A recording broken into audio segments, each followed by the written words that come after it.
మీరు అన్నాడు మేడిగడ్డ నిర్మాణం ఏదైతుందో సాంకేతిక పరిజ్ఞానాన్ని పరిగణలోకి తీసుకోకుండా ఏ విధమైనటువంటి ఒక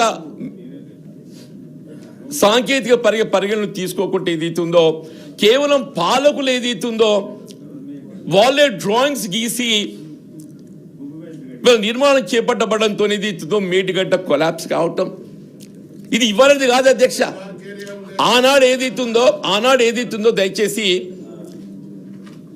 టిఆర్ఎస్ బిఆర్ఎస్ ప్రభుత్వ హయాంలోనే ఈ మేడిగడ్డ కొలాప్స్ కావడం జరిగింది అధ్యక్ష. ఆనాడు నేషనల్ డ్యామ్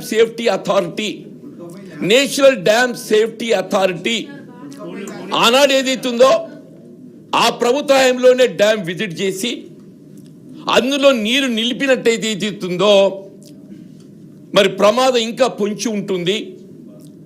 కాబట్టి మేడిగడ్డలో కానీ దాని పైన ఉన్నటువంటి ఒక అన్నారమ్మ కానీ సుందీలలో కానీ నీరు నిలపడానికి వీలు లేదు అని చెప్పని ప్రభుత్వానికి సూచన చేసింది అధ్యక్ష.